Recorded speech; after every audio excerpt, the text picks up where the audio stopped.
រឿងព្រេងនិទានខ្មែររឿងចាបស្រុកនិងចាបព្រៃ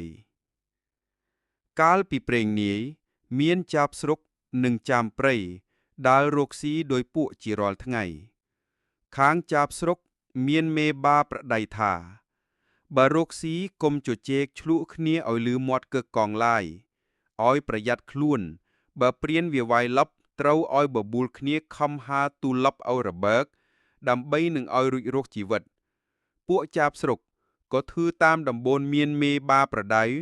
តែងដើររកស៊ីមិនសូវហ៊ានមាត់ឲ្យលឺជាកឹកកងទេជួនកាលបើព្រានវាយលប់ត្រូវក៏បបួលគ្នាខំហាយទូលប់ព្រានបានរួចជីវិតតែរៀងមកមានការថ្ងៃមួយពួកចាបព្រៃនិងចាបស្រុកហើរចេញទៅរកស៊ីជួបប្រទាក់ហ្វូងគ្នានៅដើមត្រាងមើលគុំ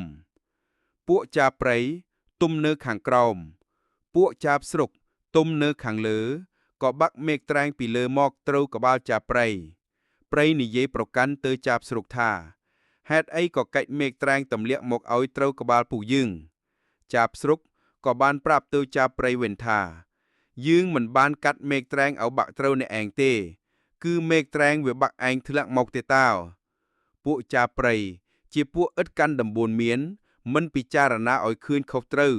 ក៏បបួលគ្នាបង្កើតហេតុបង្កើតជាចំលក់នឹងពួកចាបស្រុកឮមាត់ជាគឹកកងរំពងឡាំងពួកព្រានឮមាត់ចាបនៅគុំត្រែងនោះច្រើនក៏យកលុបទៅវាយត្រូវទាំងអស់គ្នាចាបទាំងពីរពួកនេះបាងត្រូវលុបហើយក៏នៅតែជាប់ជ្រក់គ្នាទៀតចាបស្រុកពោលទៅចាបព្រៃថាបើពួកឯងគ្រាន់បាហេតុម្ដេចក៏មិនបំរាក់ឲ្យរួចពីលុបទៅចាបព្រៃ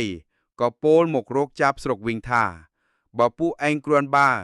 ហេតុម្ដេចក៏មិនបំរាក់ឲ្យរួចពីលុបនេះទៅបានតែពាក្យបញ្ជូនគ្នាទៅវិញទៅមកមិនគិតបំរាក់ឲ្យរួចជីវិតសោះកំពុងតែឆ្លក់គ្នា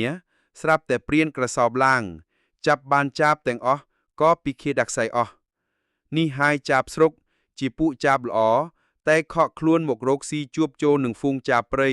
ជាពួកបាប្រព្រឹត្តអាក្រក់ក៏មានរឿងឆ្លក់គ្នាតលតែព្រានវាយលប់ឬស្លាប់ទាំងអស់គ្នា